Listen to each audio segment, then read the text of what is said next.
Hi guys, it's Karen here from Zakoli Organic. Can you see me? Um, it's a Sunday today, and it's been a really weird week with the coronavirus. Tap to invite a viewer. Sorry. Oh, just seeing if there's anybody hopping on to the live call with me. It's been a weird week this week with the coronavirus. We've been staying home quite a lot, and the children. Hi, David. David's my husband. He's watching. He's not home at the moment. He's at our beach house doing some renovation. Hi. Can you see me? Anyway, it's been a weird week this week, and we've been staying home a lot. And I've been working from home all week. My son is gonna finish up school on Monday, and as the last day. And I anticipate there will be quite a lot of staying at home. It's gonna be a really weird time. Anyway, so for me, what we're doing to prepare for this upcoming to prepare for this, I'm trying to do quite a bit of work in the garden to prepare to make it more fun, and to plant some more vegetables, so when we don't have to go out to buy all the vegetables anymore. And either way, coronavirus or otherwise, we want to make sure we are fully sustainable on at least our vegetables. Hi, David. So today I want to show you my sustainable garden. We've lived here in this house for 2 years now, almost 2 years, and we have spent the last 18 months doing up the garden on and off on the weekend. And I want to show you how far we've come in just a short 18 months, and it's been a really amazing journey for us. We really enjoy being here. So even though we're gonna be housebound for quite a while, not sure how long for, I'm anticipating at least 3 months, maybe perhaps up to 6 months.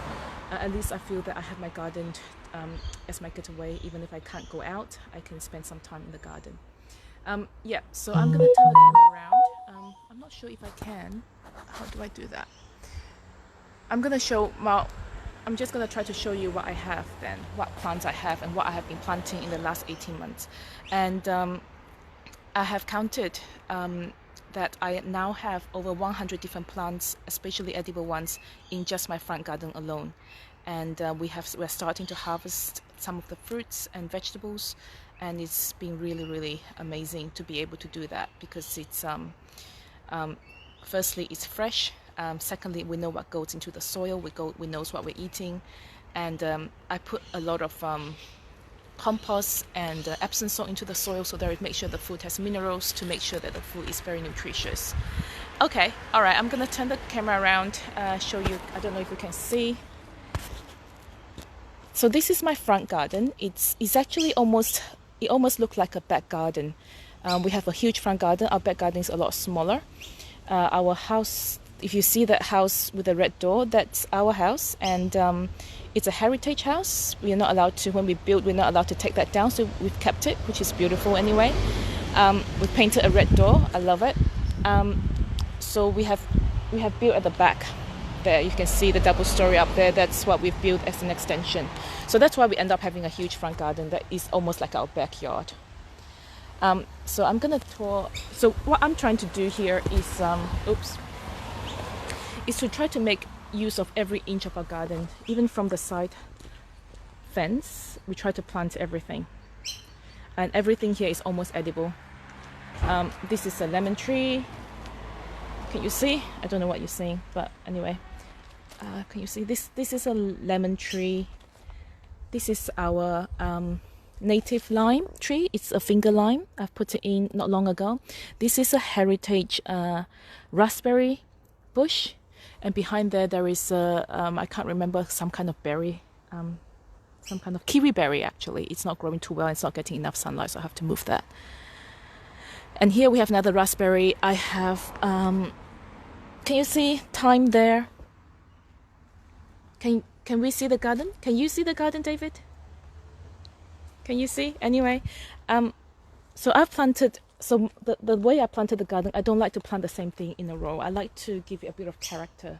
So I plant different bush, different sizes, just taking into account of the north facing sun, where I plant the bigger bushes, the taller ones at the back, and the smaller ones at the front. And that's why you see a mixture of different plants, because I don't like them to be the same in a one row. And I like my garden to be looking a bit wild and rustic, and that's why you can see the bricks that I've laid over a weekend. And basically with this, and you can see here, these are the crushed rocks, and this is our driveway. Really very easy, very cheap to do. We only spent about $600 worth of crushed rocks for the driveway. If you have used concrete, firstly you stop the water from going to the soil. It's not permeable, and it costs probably $20,000 to do that, and we don't like that. And once you put the concrete in, it will never come out. That's it. Whereas for us, if we decide one day we want to widen up our driveway, we want to make it bigger, we just need to move some of the bricks and extend this out. So what we're thinking about doing, hopefully in the next 6 months, is to get a bus. And when we get a bus, we want to convert it into a motorhome. And if we can't fit in here, we can just move the bricks, maybe dig out some of the plants and lay more crushed rock there, so we can fit the bus in our front garden. Anyway, I'll keep going with the garden. So these are all my edible plants here. These are the beans. This is I can't remember the name. Anyway, I just know they're beans. I've got some native here as well, and this is a bathtub from my old neighbor.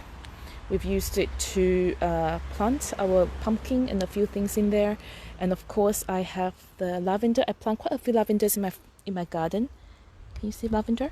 Because they really attract bees. Bees love lavender. So anything with purple flowers, bees love mostly. Oh, looks like my ducks has done some damage to my yarrow there. And I have here is my red currant. I have another one there. Yeah, and lovage. And this is my society garlic. I want to show you my society garlic. It's amazing. It smells and it tastes like garlic. And it grows really well, really easy to grow. You don't need to water it. It's very hardy, and you can eat every part of the plants. You can eat the flowers, the stem, the roots, every part of it, and it grows really easily. There you go. And I've got oregano there. Okay, that's some part of it. I'll keep walking.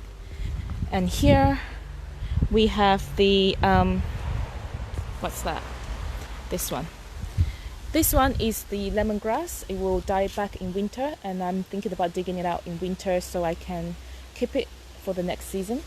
I've got this one is the chili tree, and this is salvia. I planted that for the bees, for native bees especially, and this is another native plant that attracts native bees. Sage. This is my almond tree. My salt bush, which is growing really, really well this season. And here I have loads and loads of different mint. It looks like the ducks have got to it. It's crushed. Oh, my husband's just showing me a video. Anyway, here is my perpetual basil. It's a perennial one. It's not the annual one, so it will keep growing. It won't die back in winter. I don't think it will, but it's a perennial basil. And I plant this especially because it attracts bees. As you can see, there are many bees here. Actually, this used to be, yesterday this was beautiful. I think the ducks had a little wander in here. So it's got crushed now. And this plant is called color mint. And it's a herb. You can use it to make tea and different things. But when it flowers for a long period of time, and the bees love them. And this is my peppermint. And I have this beautiful, beautiful mint here. It's a native mint, and it grows so easily. And it's just walking past it, you don't even have to touch it.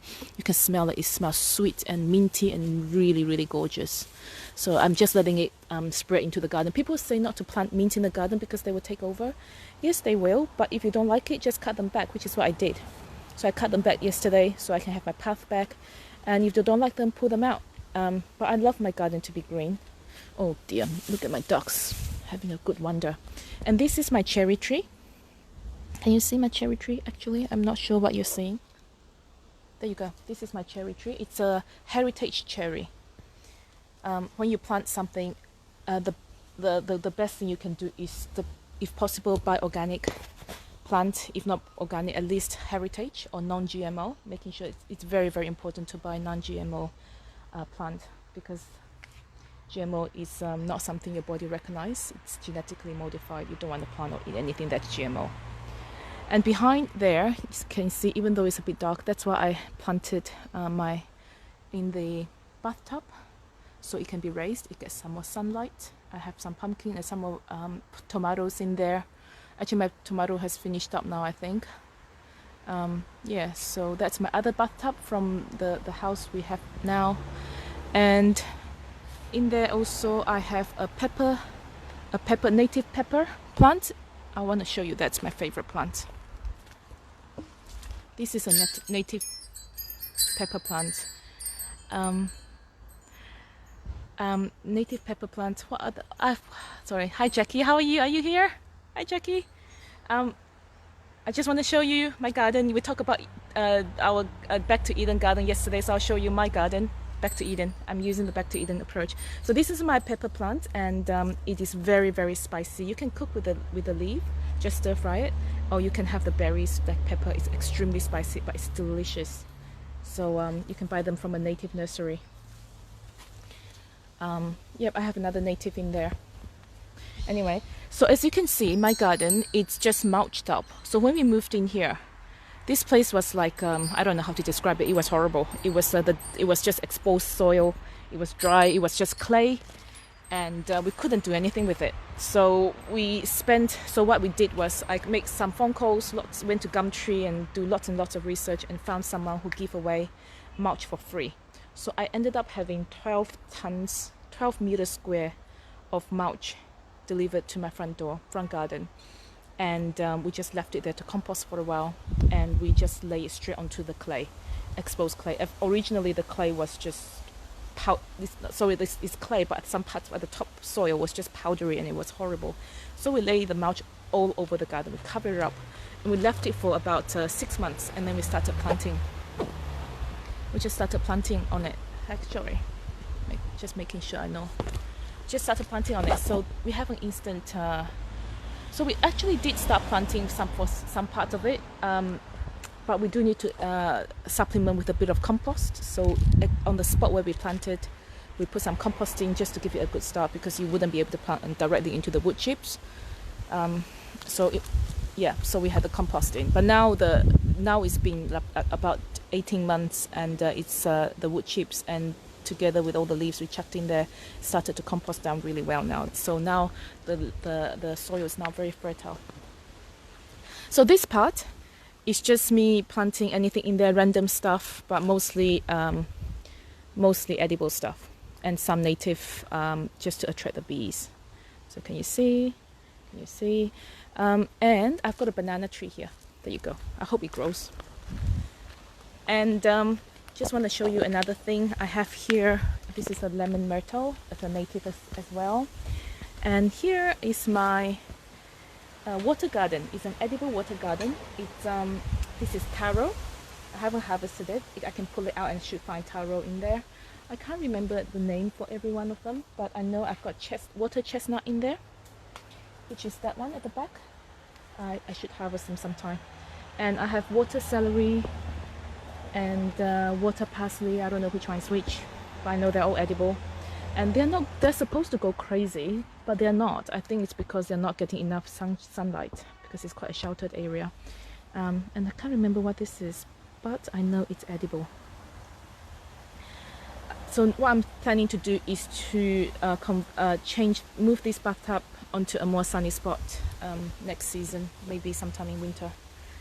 Alright, and here is my pine tree, and my pine tree is actually an edible pine tree. When I say edible, so all the pine trees have pine nuts that are edible, but only a few species of them that have pine nuts that are big enough to worth us while eating. So I have about 4 or 5 black cockatoos been visiting us in the last week, and they've been going through our pine cones, which is fine, because what they do is when they're here, they will eat our pine nuts from the pine cones, but they will drop us quite a few so we can have a share of them also. So I don't mind it, which is actually a good thing, because we will never be able to reach up there to get to all our pine cones. So we're sharing the food, and I'm really happy I'm able to feed them also. and just a little bit here at the front. I've got another cherry tree. Again, this is another heritage cherry tree. It's little. I just put it in recently. Hopefully it will start growing next season. I have another cherry tree here. So in my front garden, I've got 3 cherry trees. And can you see my cherry tree? I don't know. Can you see? Yeah, there you go. It's a much bigger one, and it fruits really, really well. The cherry is beautiful. And if you know, cherry is very high in magnesium. So if you have... Hi, Emily! Welcome. Ask me any questions if you have. And if you want to see anything more, let me know. So my cherry, I had a huge harvest. Oh, my tripod isn't growing well. Anyway, I have a huge harvest of cherry this season, and it was so good. All right, so that is my side garden, and I have another main vegetable garden. And yesterday we spent the afternoon here putting up this wire mesh because we want our beans to climb. I know it's a bit late in the season for beans now. I don't know if it'll still be growing beans, but if it's not this time, it will be for next time. But for this winter, I'm planning to plant lots of peas. So when we have it up, we can grow them up. We really make better use of the garden, so they won't take up so much space in my garden. Because what I found is all my trailing plants, like pumpkins and stuff, are taking over the space. So I wish we had this in earlier. So this mesh is really good value for money. We got them from Bunnings, 5 of these for $30. It's so cheap. I've been looking for them for ages, and I couldn't find anything that's worth buying because they used to cost like $100, but those were galvanized steel, and this is not. This is just any metal, whatever steel it is, but it's a bit rustic, and I actually much prefer it to be rustic than galvanized steel. It suits my house. So I have it all the way around, not all the way, just up to here, and then I have a little gate to go in. The rest of the garden doesn't have this mesh there because this is north facing. I want to make sure I'm not going to plant any tall plants on this side, and I'm having all this barrier up because I have ducks. So I'm going to stop them from going into my garden, vegetable garden. The rest of the garden, the ducks, like mint and stuff like that, the ducks don't really touch. They must walk over them, which makes them go flat. But other than that, they don't really eat them. So I plant those plants outside. Anything that the ducks will start eating or touching or want to have a nip, I will plant them in my veggie patch.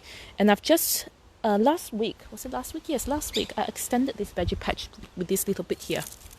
So as you can see, it was just raw soil before, and I just put some mulch over it, and I just put some grass clipping on top of it and just let it rot down.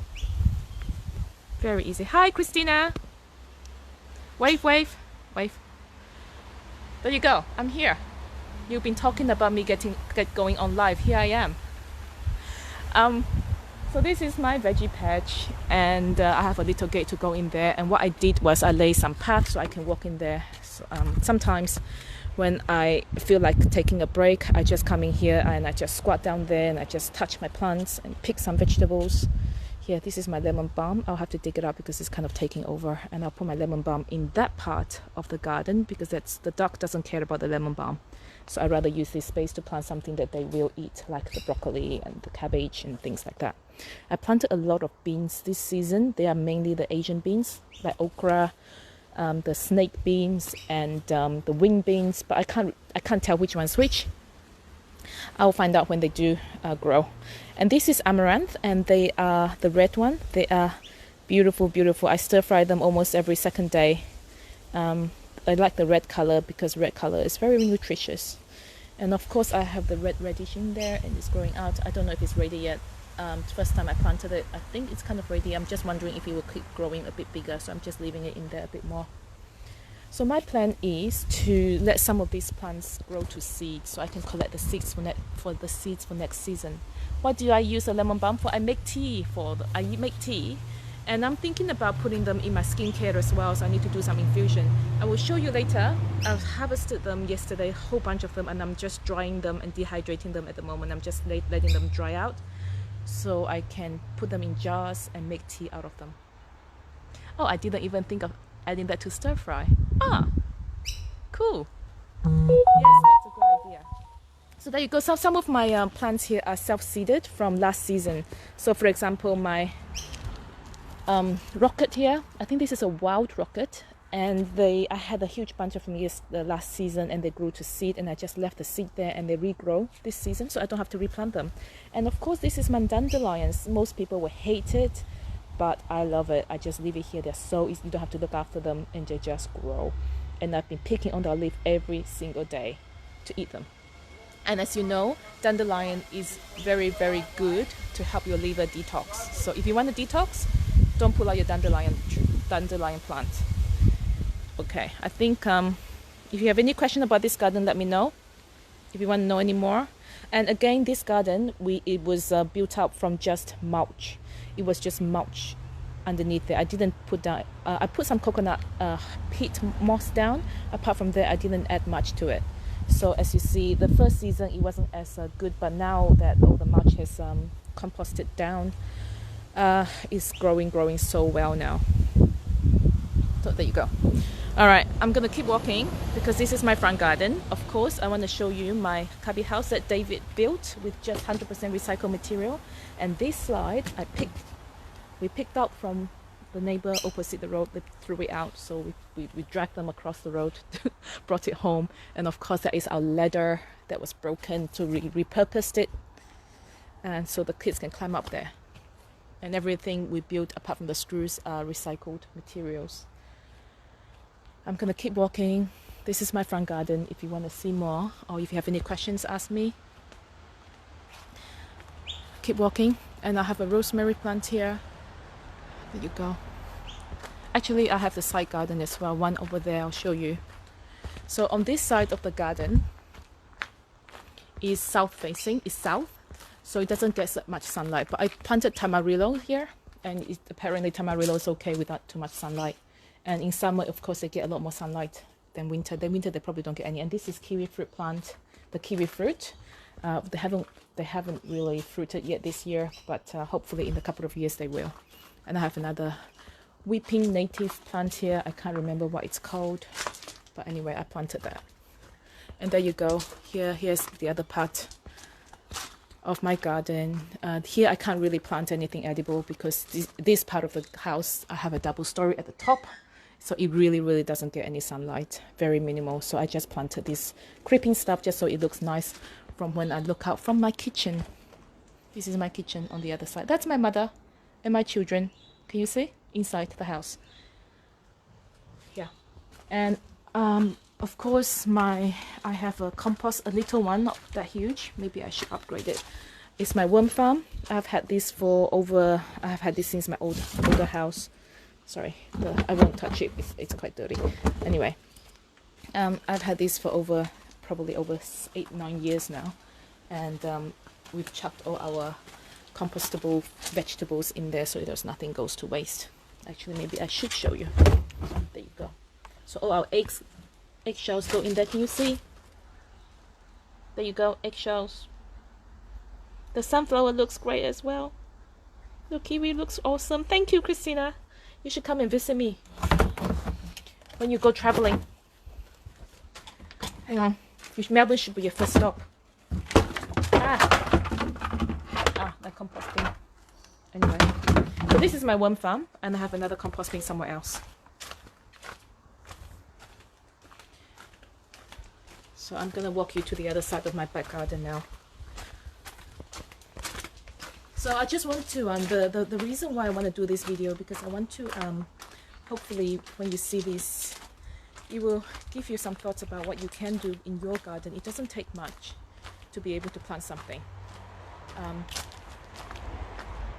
Yeah, so you can have a lovely garden. Even if you have a smaller space, it's still not difficult to just plant anything, because having some plants, especially edible plants, just make you happy. So this is the other part of my house, and this part is the north-facing one. I have a Phaedra tree here. Actually, these are all edible plants. These are all fruit trees, but this was here before my time. But they haven't really fruited, and I think it's because next-door neighbor built this next-door orange house. Orange built a double-story a few years ago, about the same time when we built, and I think they have shaded these plants a lot, so they have lost a lot of sunlight. That's why they're not fruiting. They haven't been fruiting for the 2 years I've been here.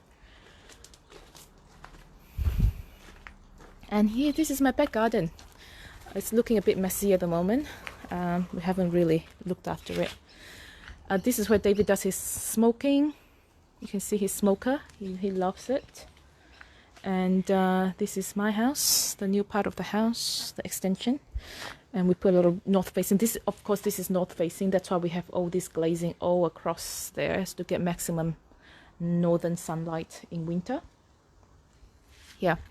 Now here we have Davidson's plum. It's a native fruit tree that grows a lot of native plum, and you don't need sunlight for this thing to fruit. This is a very one of the very few fruit trees that doesn't need direct sunlight to fruit. So that's why I planted in a dark spot. And here is our fig tree. We're having lots of figs, and I have been having them. It's delicious. You see my figs? My fig tree, they were here before. And this is my olive tree. It's in the pot, and it's been in the pot since Zachary was born, because it was a gift from David's colleagues when my first child was born. So we put it in the pot. We should put it in the ground sometime, but we don't have any space. And this is my other olive tree, also in the pot. Oh, see, do you see the olive? It's growing. We should really plant it, put it into the ground. And if you see that this area is also completely mulched up, and similarly we're trying to get the soil to recover. And what I was planning to do here is to have planter boxes all around this side of the house. I haven't got there yet. And we have been planting clovers instead of lawn, because clover is really good in many ways. So clover, it's a lot of people consider it as weed, but I love it. Hi Kathy! You should come and see me in real life, visit my garden in real life, not just through video. And so hang on, I'm talking about clovers. So clovers, yes, why clovers instead of lawn? Clovers is actually fertilizes your soil. It draws the nutrients from deep down in the soil to the top part of the soil. So if you have clovers, it's actually making it more, it actually fertilizes your soil, and it's very easy to grow. The only reason it hasn't spread all the way around is because the ducks been eating them a little bit. I'm hoping in a year's time it will really grow a little bit more. So I'm hoping this area will be full of just green clovers, and you don't need to mow them at all, which is awesome. We don't have any part of the garden that needs. Oh, the ducks. I'll show you the ducks. Yeah, so we have quite a few ducks now. I won't tell you how many, but you can count them. And we just recently bought a drake, so we can stop having ducklings, hopefully. And either we can grow them for food, potentially. I don't know how I can do it, because I think it would be too hard for me to do, but we'll see. Otherwise, we can sell the ducklings or sell the duck eggs fertilized, because these are khaki Campbell ducks. They're very timid and very gentle. They don't make a lot of noise. They're really easy. See? Yeah, in the back garden also. So this is our duck tractor. I call it a tractor is because we built it especially. Hi. Yes, you should. I'm just looking at Kathy's message. But this is our duck tractor that David built also out of recycled material, except for the polytube. We call it a tractor because me and David himself can lift it up and just move it to anywhere in the garden. And look at how simple it is to make.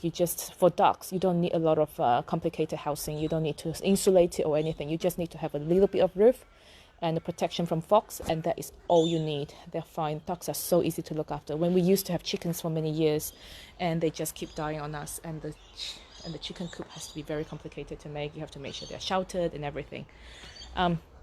So duck tractor are very easy, and we move them around. We do move them around the garden when we want to. Before we plant up our vegetable, we put our duck tractor there for about 4 weeks to make sure they get nutrients back into the soil before I started planting seeds again.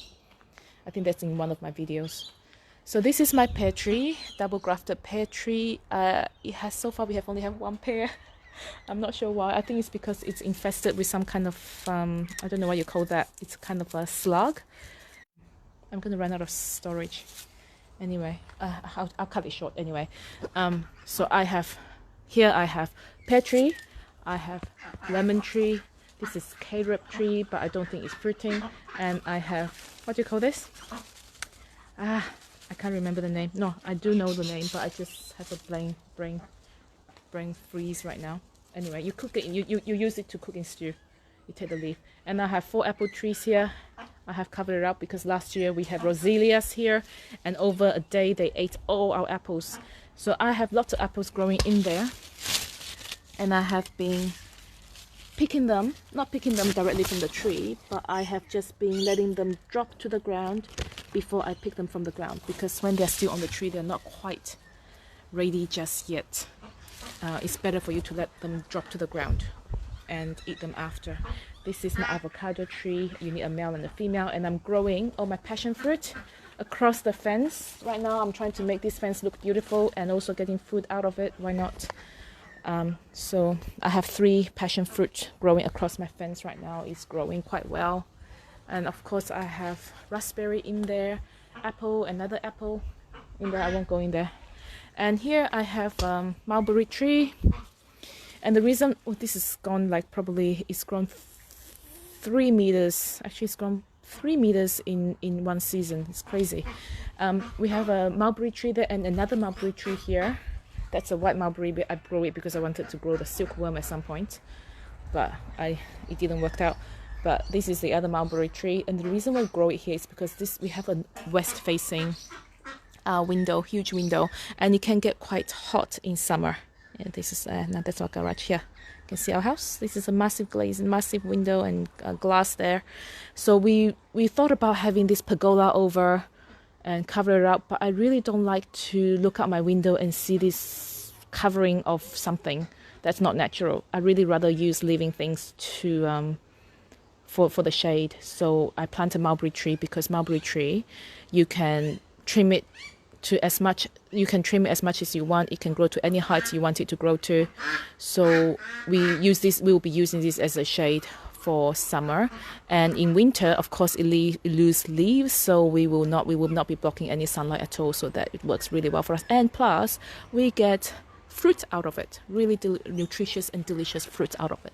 So, and of course we were also thinking originally this part of the house, can you see? I don't know how much you can see. This part of the house we were originally going to deck it up, and I really decided not to. But why spend the money decking it up with timber and then have to oil it every time? And why not just let the grass grow? And if you have timber there, you have to step up and down, and it's not like a seamless garden. But we just let the grass grow. We didn't even plant it. It was just soil before. It was just exposed dirt before. But now, about 2 years later, it's starting to grow grass, and my ducks has been trimming the grass for me, which is amazing. And we might build a little deck there at some point, just so we can come up from the door there. But there you go. So as much as I can, I try not to build too many things in the garden, especially permanent structure. Bay leaf, yes, bay leaf. That was a bay leaf, that one. There you go. Cathy, I'm just looking at what Cathy is saying. Yeah, you should be quick with the parrots and possums. When they were here, I was so excited to see them. So, oh no, look, you've got the roselia here. Beautiful. I look out the window and I watched them. I didn't know they were eating my apples. And the next day I went outside, all my apples were gone. I was not happy. Anyway, yeah, so this is my back garden. I have a curry tree there. There you go. And yeah, we'll see. Hopefully in a few more months or in a year's time, we'll have all this area greened up, because it's not looking very great at the moment. But I'm just determined not to put anything, timber or anything. So that's why our deck there is only tiny for that reason. I want things to be natural as much as possible. But we do need a deck to come down here to step into the garden. So we do have a tiny one here, but it's only little. So that's it, my garden, the front and the back. And I think I'll continue to plant more and more stuff, and I know I will. Just have to find the right spot, but I just need to make sure I don't overcrowd it. I'm gonna sit down here.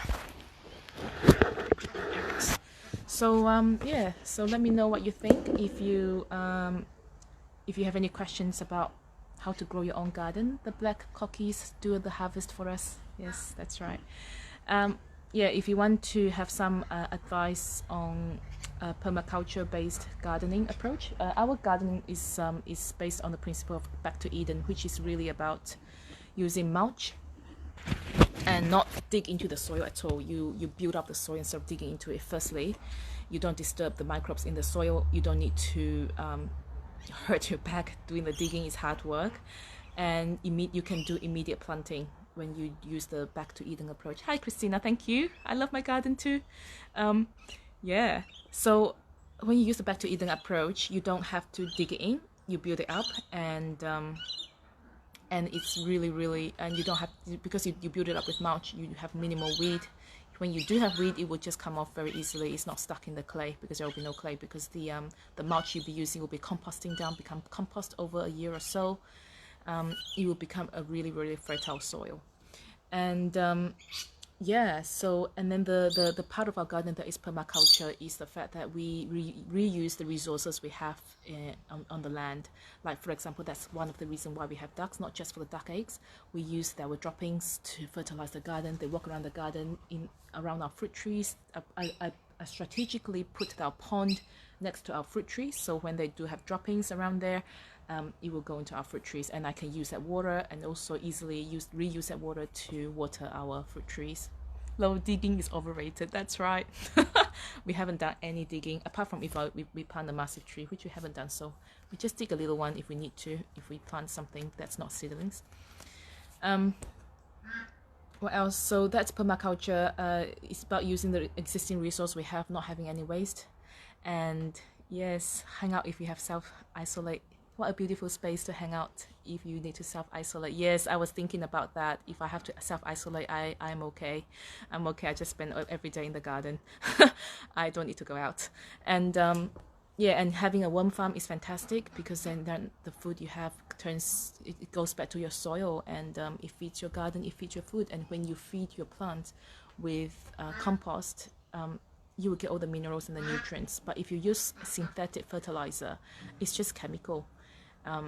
While your fruit might grow big and huge, but they don't really get the minerals like you get from the compost. Yeah, so the composting, the ducks, and yeah, that's it. That's all I have to say. And look at all the food you have available to you. Yes. Yeah, I want to get to a point when I don't have to buy any vegetables anymore. We're not quite there yet. We are completely sustainable on our green leafy vegetables, but things like pumpkin and stuff like that, we're not quite yet, but we'll get there. I just need to find more spots to turn them into garden. I think I just saw some. And look at the ducks. They are having such a good time. Look. And people, I used to think that ducks gonna be very smelly and stinky, but they are not really. And you might have a sniff of them every now and then. Just make sure you put some bedding in every few days. Yeah, Kathy likes to spend every day in her garden. Yeah, I'll come and see your garden too at some point. Yeah, so I'm really enjoying the ducks. I just look at them from inside the house and just watch them go around, having a swim in the kiddie pool. And it's really fun. Look at them. Look at how cute they are. Look. Yeah. So that's it for today, I think. I've spoken long enough. And sorry if I bored you.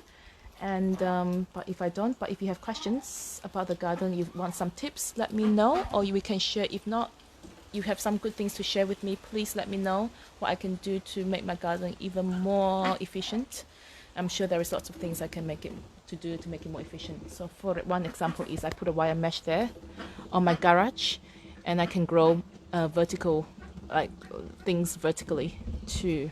Yeah, this is a north facing wall as well, so there's lots of things I can do. All right, lastly, before I go, I just want to remind you, if you're watching, that I have my fermentation workshop starting soon, which is next Saturday actually. And because of the coronavirus, I've decided to take that workshop online. I might have 1 or 2 people who will join me in real life, but the rest of the people will join me. I will be streaming that workshop live. And when I say live, it means it's not just you seeing me. You can turn on your video as well. We can have a live interaction. You can ask me any questions. If you don't mind turning on the video, I can see you as well.